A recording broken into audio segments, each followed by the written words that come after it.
Good afternoon, everyone. This is Jared Rand, and welcome to the Global Guided Meditation Call for Monday, October 2, 2023, a little after 3:15 p.m. Eastern. We're having a time for change call, a real whopper humdinger, this Wednesday at about a little after 9 p.m. Eastern. When we give it some time or give it some thought, that all of us on this planet, except those who are, let's say, compromised or demonized,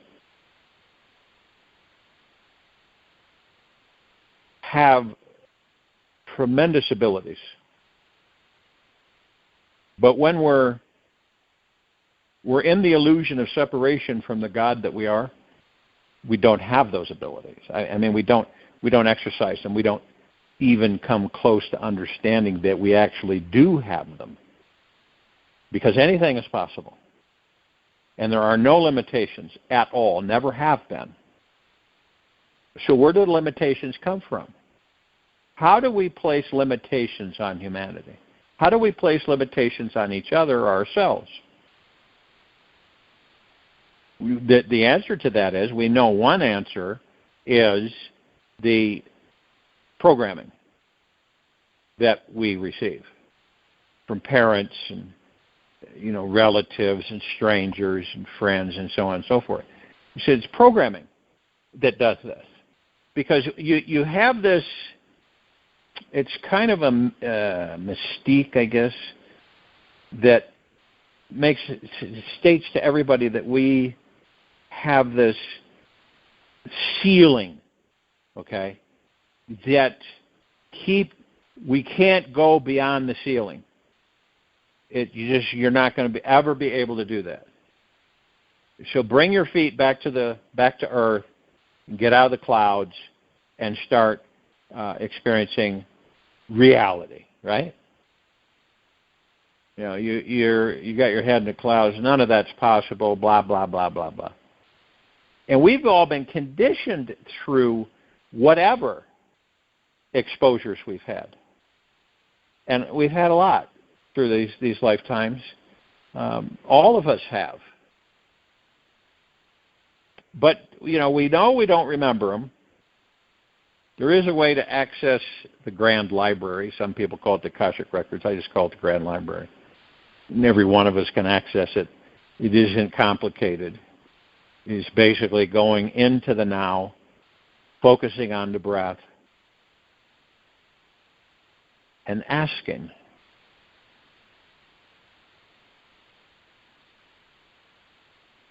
And it's ironic that we've been also trained to believe, generation after generation, that we're separate from God. And you look at all of the texts that have been written throughout the ages. They all talk about what? Outside of yourself. Every one of them. Majority. There are some sparks in there that do talk about within. As the kingdom of God is within each and every one of us. But for the most part, all these religions talk about outside of you. There's outside of us, there's all of this. So we interpret that by going out there in the material physical world to see if we can find it. A lot of us don't even do that, and we just we operate within the parameters that society has given us. We do not go outside of that area. We stay there.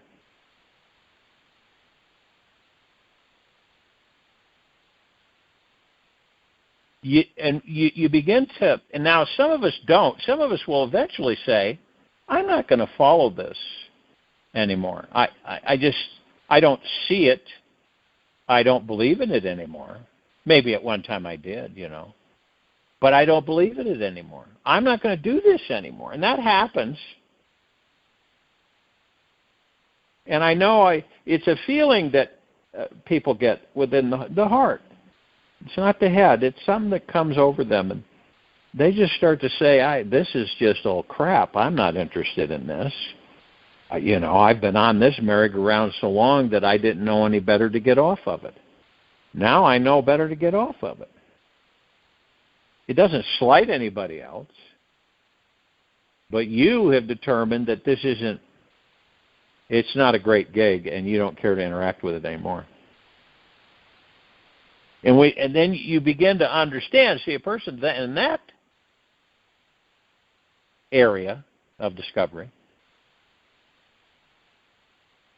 begins to pick up the fact that all identification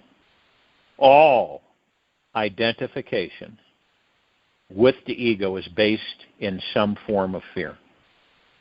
That's wild. All identification with the ego is based in some form of fear. If we are not experiencing a state of oneness, unity, love, connection, relaxation, and bliss, we are hanging out in some quality or version of fear. So okay, this is a simple test we give ourselves. It's not a judgment, it's just an awareness. So that all identification with the ego is based in some form of fear.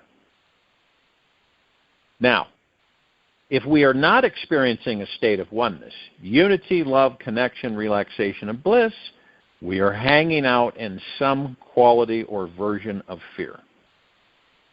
That's not difficult to understand. The ego is clinging to some thought or a process of thoughts, which it believes deep down that it is not one with the divine. It thinks it is not loved, accepted, embraced, or enlightened. That's why we have so many people on this planet that believe that they are not worthy. Right? They believe they're not worthy. That they really don't deserve the best of everything. And how twisted things have gotten with the civilization on this planet, that it gets very confusing.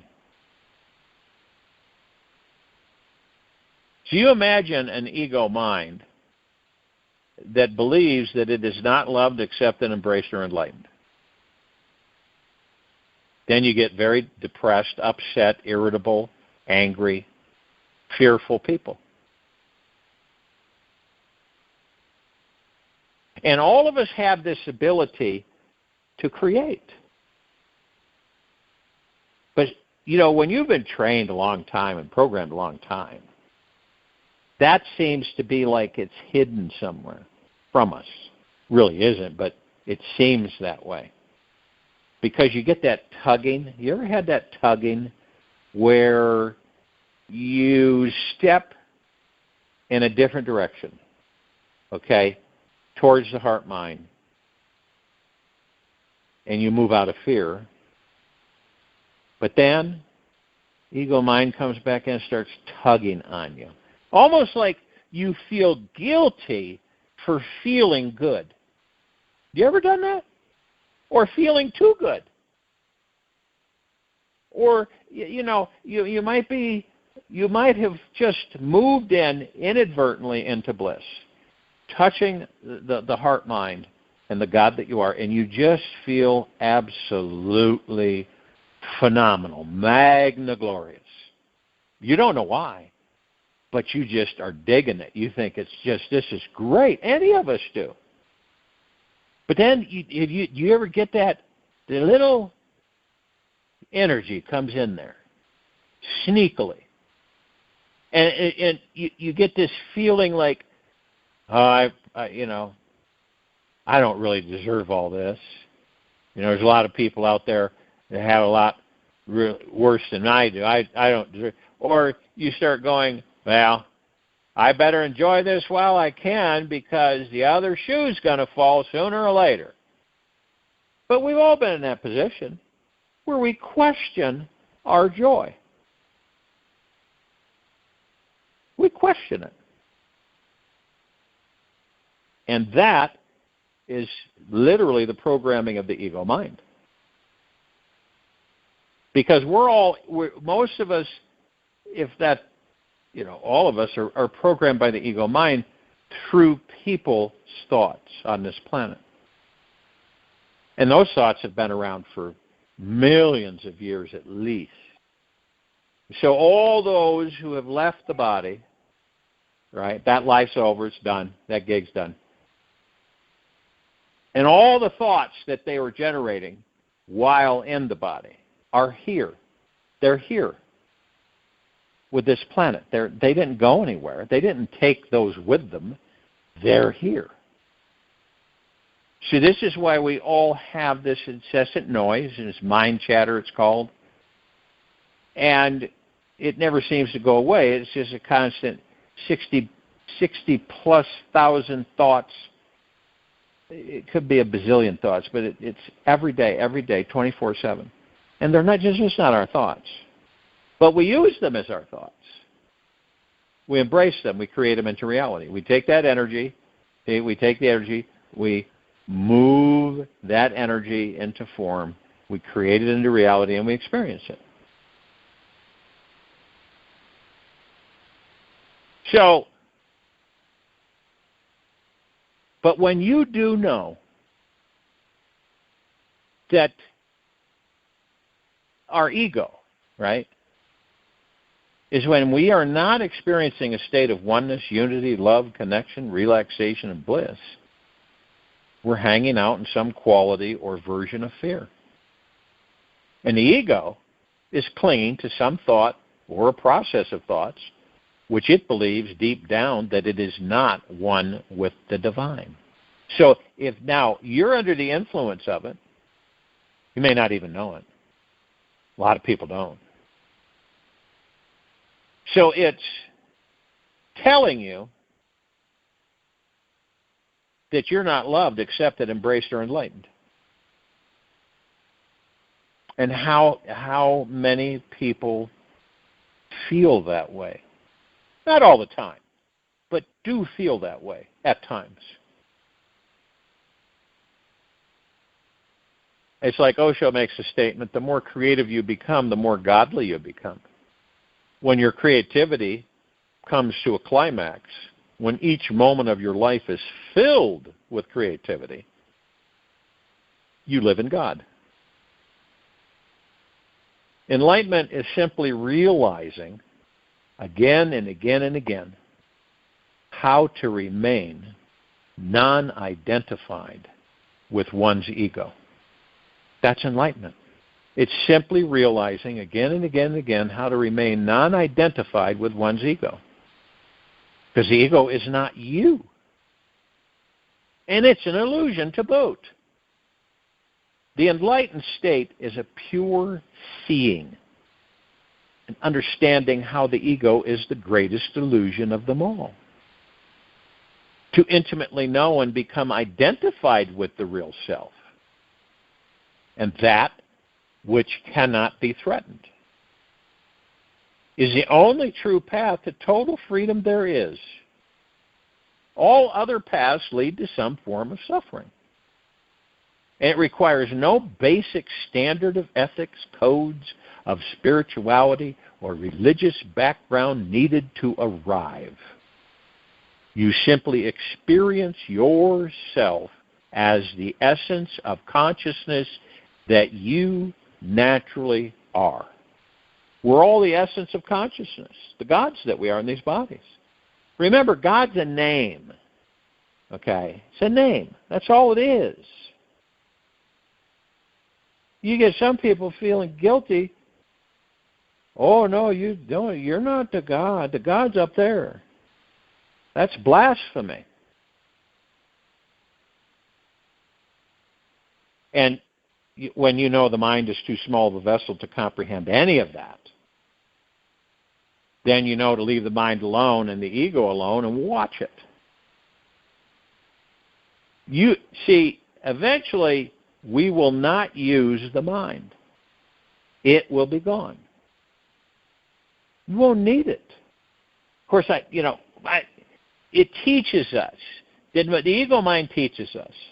Once we become aware or awakened enough to know what it is, okay, how it operates, how it works, and it's kind of like it sounds strange, but it's kind of like a coach, and it coaches you.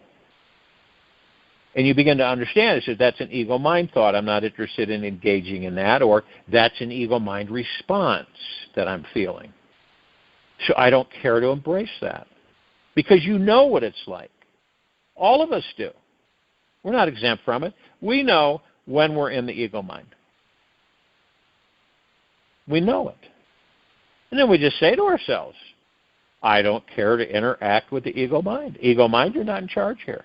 You don't say it with revenge or anger or confrontation. You say it with love. You're not in charge here. I am. And then it subsides. And it comes back. And it subsides. And it comes back. Relentless little bugger. So, but as time progresses, and you have chosen to go within, the ego mind begins to fade. We learn from it as a teacher because it's right there front and center.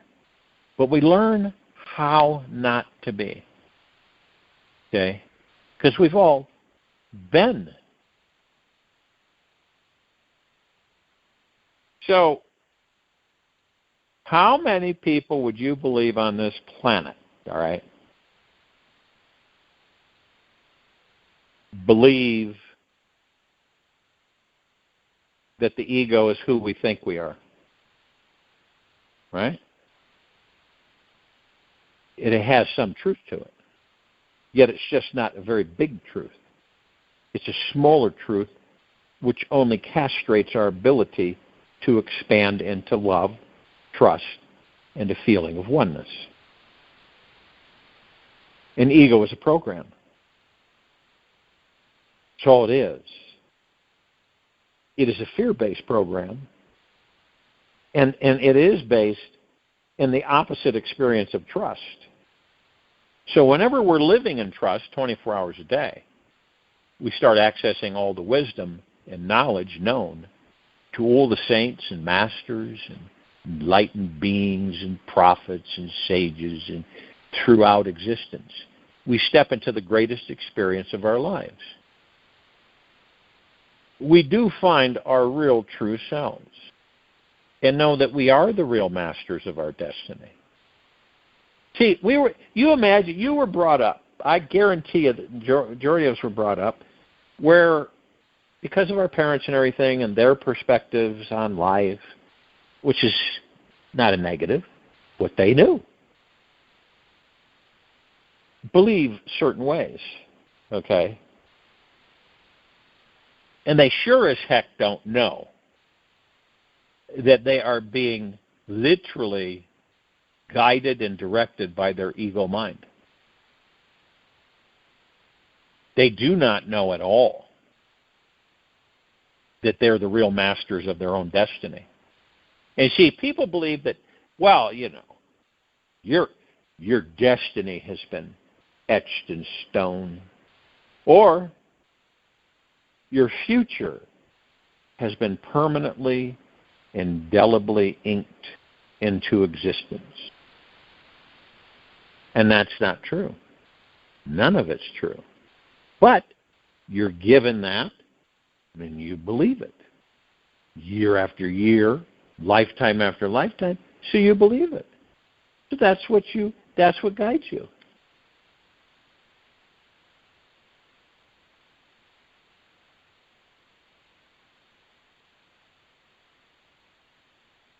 When we know our real nature, we can allow life to play its ego personality role through us and somehow not get in the way. We can sit back, go with the flow, and enjoy the ride.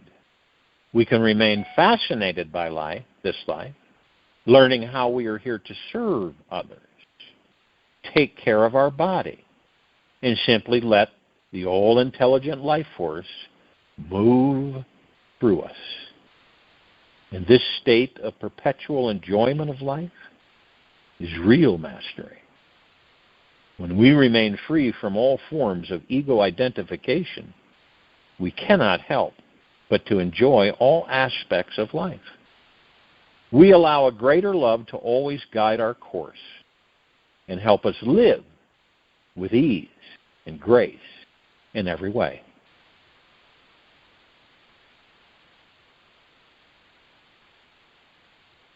So we serve each other on this planet. You imagine how much you learn when you're serving others? And we're not, see, I think a lot of people get this misconstrued. We're not talking about servants, right? We're talking about serving each other, doing things for each other, helping one another, supporting one another. Okay? How different would it be for a person? Let's just take anybody, and they're in trouble, and the trouble they're in is because of what's been, whirling around on the planet, and the liberation and the removal of pure evil, all these things that are happening, and all the truths that are finally revealing themselves. And then some people are, a lot of people are caught in that, and they're caught in the fact that they're looking at bills and they can't pay, right? And it's like, have you ever been in a situation where you just don't seem to feel that there's any help anywhere? Have you ever been in that position? I know I have. Where you look, and you go, wow. Now, early on, I began to move out of that because I started to see and understand that the universe always is sending signals and messages. Most of us don't pay any attention to it. I never did. In the early years, I didn't. But I started to pick up on it. And because it depends on where you're tuned, all right? It depends on how tuned you are, where you've decided to focus your attention. That's crucial. Now, many of us, our attention is where? It's out there. It's surviving. It's getting by. Those types of things. Eating, sleeping, having a bed to sleep in, a light to turn on, a roof over your head, clothing, clean water and food, that type of those simple necessities and needs. And so you're there, and it's like, where do you turn? Where do you turn? What do you do? You're stressed to the max. You are faced with maybe losing a house, okay? Been put off for a long time, but things are closing in. Maybe not making an apartment rent. I've been through all of this. I've lost home. Okay? This isn't, so when you start to realize something is that it's up to you on how you feel and what direction you choose at that time. And it goes against our programming. That's why it seems so difficult for any of us to sit. You sit in the middle of nowhere. Or you go to a coffee shop and you're sitting there. Okay? And at that time, you have no money, right? You got no stuff, and you just have you and the clothes on your back. See, it is a time of retrospect, and then it comes in where you make a choice. And the universe is always there. I've learned this through this life. Always there. Never fails. Never gives up on you. Is always there supporting and doing everything it can. It can. As long as you're not in that mode, woe is me, how could this happen to me?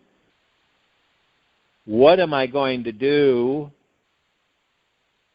And then it comes over you, this isn't a big deal. And you pick yourself up on a vibrational frequency where you kind of glide up, okay? And things begin to shift and change. Things happen. But see, here's where a lot of people on this planet miss the target. What happens is that they allow this to, it brings them deeper and lower, all right, where they're really swimming in the crap. And they just figure that this is it. End of story. It's all over for me. But it isn't. Now, a recent thing happened.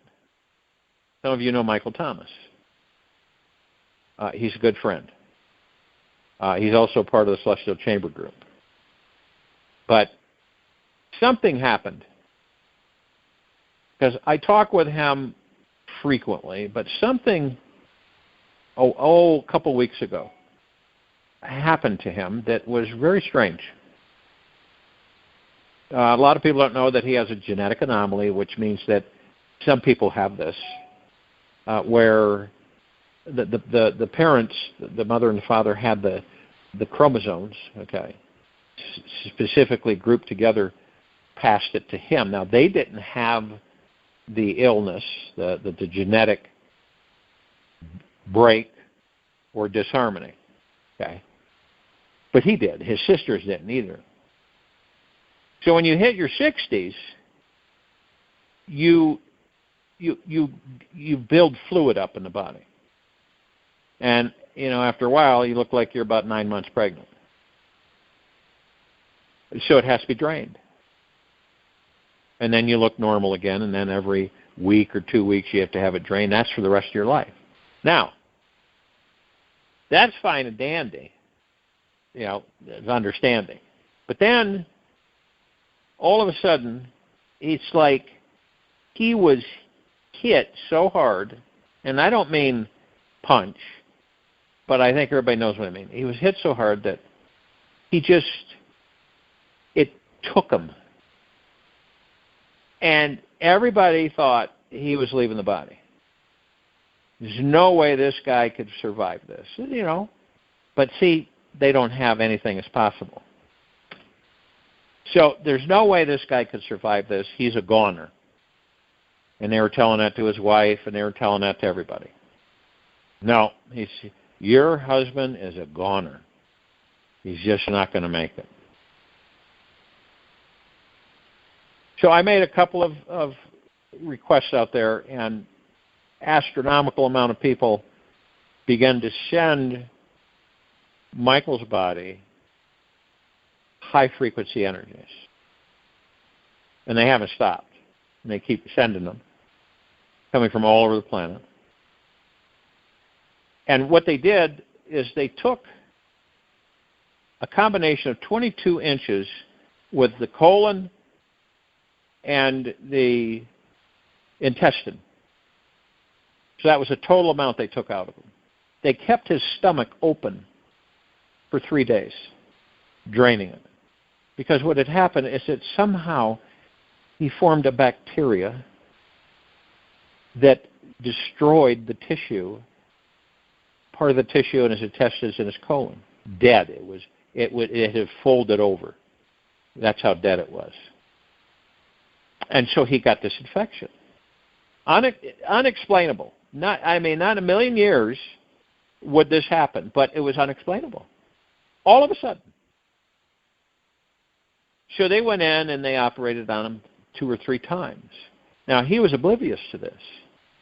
He was somewhere else. And he doesn't remember a thing. He doesn't remember 3 days. And he woke up after 3 days, and he doesn't have memory of anything. He just knew he had been operated on more than once. Okay? So it started, everybody thought, you know, you guys have heard this before, but everybody thought that old Michael was a goner. Well, we believe that he wasn't. That he is going to stay in that body because we need him to be in the body. It's much easier to work with someone as brilliant as Michael when he's in the body and not try to work with him when that life is over and to communicate with his God essence and see if we can. That's a difficult thing. So lo and behold, 2 weeks later, he's talking totally clear. He doesn't have much memory of what had happened. And the thing that's happened to him is that his muscles have atrophied only after 2 weeks, believe it or not. And so he's got to be taught how to walk again. I'm sharing this with everybody now his attitude is off the charts. He's not down in the doldrums. And I can tell by people's voices if they're, and I bet you guys can too. You can kind of tell, you're not looking for it, but you can sense that when their voices, their frequency, that there might be a little bit of this or that there. There was a little fear there, not much, but he is mending phenomenally well, which has blown everybody away. Because when the body takes that much trauma, as you all know, usually it's just going to check out. So whenever we have anybody that is suffering physically or emotionally, we have the power to redirect that energy and help them increase their vibrational frequencies knowingly.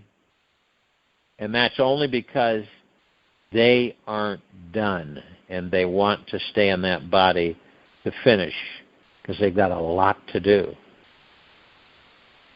Now, and I've witnessed other situations where I've had friends of mine they didn't realize that they had sent a request to the universe from their heart minds that they wanted to follow somebody who had left the body, okay, or leave the body because of this, and this, and they did.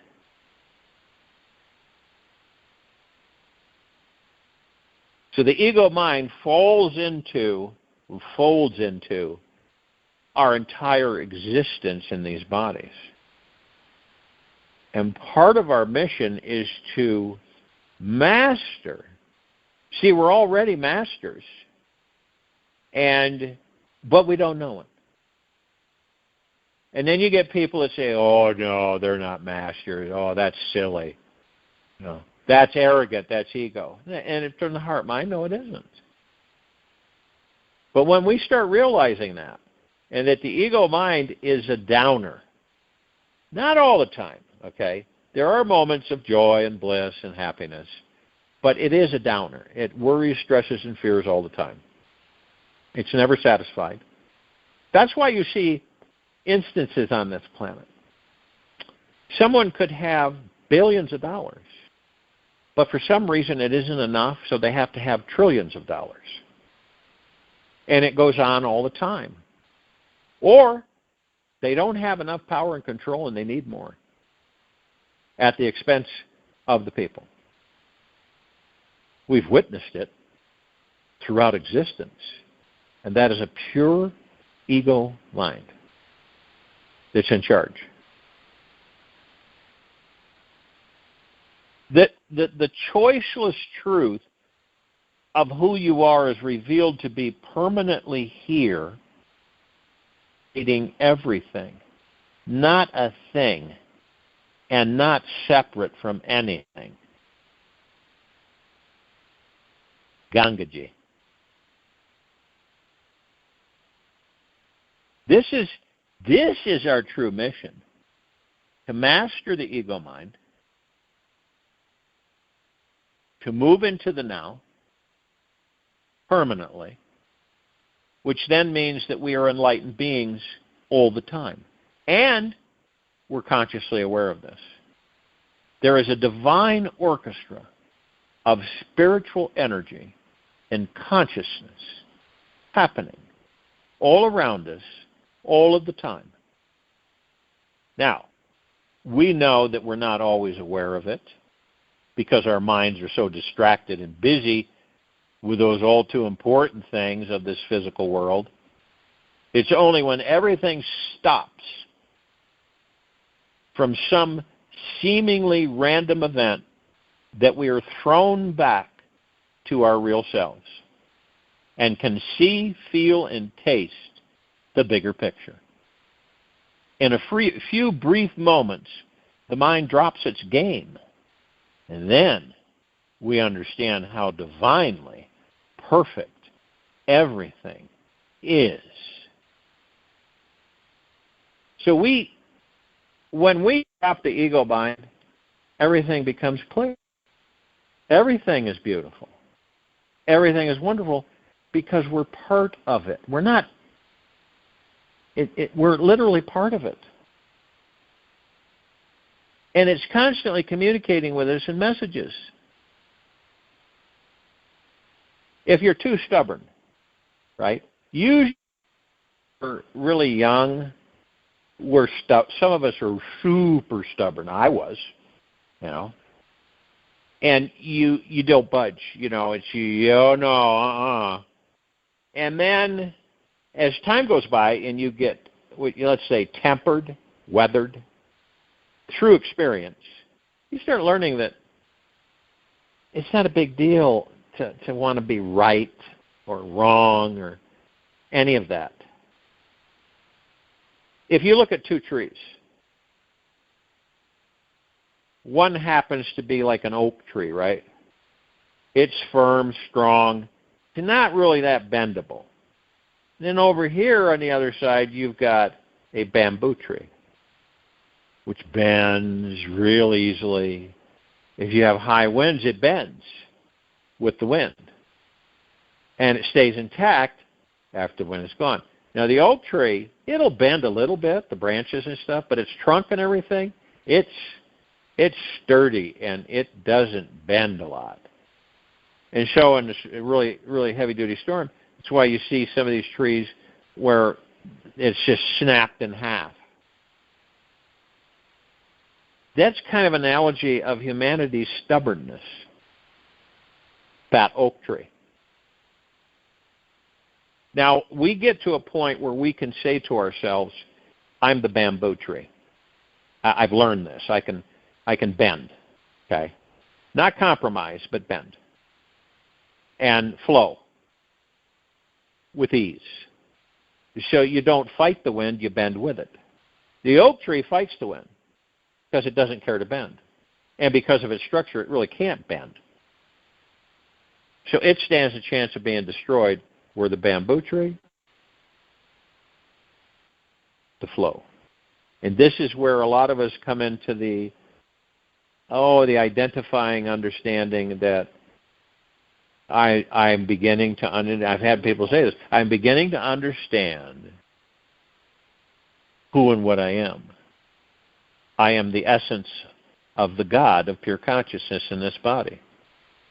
So I can say I'm a God, or I can say I'm pure consciousness, or I can say I'm divine essence, which everything is made from. Everything. Do you think this universe, holographic universe, do you believe that this universe isn't made from the same essence you are? We can't be disconnected. ever. We're one. When I say we're one, we're literally one. Now, of course, we have bodies, right? We get in these bodies and different personalities and characters and everything. It's part of our interaction, part of learning and experiencing and so on and so forth. But would you serve yourself and serve others? See? I think a lot of people think that the word serving is demeaning because of the social structure of the planet and the programming. It isn't. There are people right now that you want to help. But you have complications that don't allow you to help because you've got to focus on yourself first to help yourself before you could help anybody else. And then people get tied up and they say, well, if I don't help anybody, then I'm not going to be helped. I've had people say that to me. What do you mean you're not going to be helped? That's what you believe? Because you're paying attention to yourself and your physical well-being, and you're nurturing yourself, and you're learning to love yourself, all of you, both the good and the bad parts. So you're giving to the God that you are, which is all positive, which increases your vibrational frequency. And then when you feel good, then you serve others. Have you ever had somebody, I know maybe all of us at one time, where you give them something, okay, and you're excited about it because you kind of feel that they're really going to like it. It could be a friend, it could be a stranger, right? It could be an acquaintance, someone at work, whatever. So you give them this gift, and they're like absolutely in the opposite direction. No, I can't take this. I can't take this. No, I don't want this. I can't take this. I don't want it. Okay? And you go, and then it's almost like you have to do a sales pitch on them to say, no, you don't understand. I want to give you this. There's no strings attached to it. I want to give you this. I can't accept that. I'm not good at accepting things. What did you learn from that exchange? That they don't love themselves. That they have challenges, complications, brought on by the ego mind. They feel too guilty to receive. Something, somewhere, that confronted them or they experienced in this life or maybe a previous life has motivated them to be that way. Okay?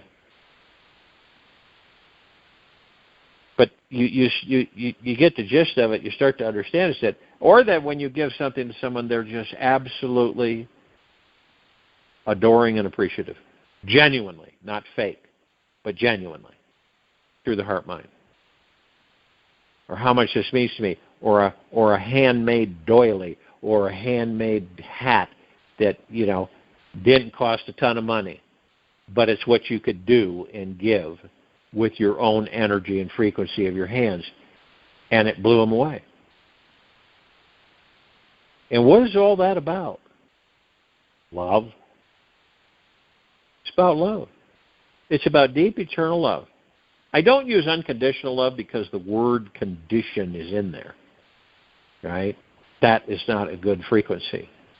So I use deep, eternal love. That's a much better frequency. It's just by choice. So we do have a magical synchro destiny of life.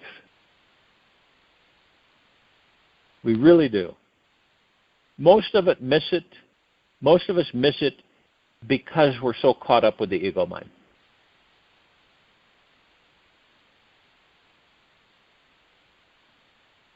We kind of take things for granted, such as a Vedic sage statement saying, to not value the gift of a human incarnation is like trading a diamond for a head of cabbage. We incarnate here and we have the opportunity to enjoy a phenomenally blissful, fulfilling life by taking care of ourselves, loving ourselves, and doing the same for others. I'll join you in the meditation. I'll return to close us out.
Take an easy and slow breath in through the nose,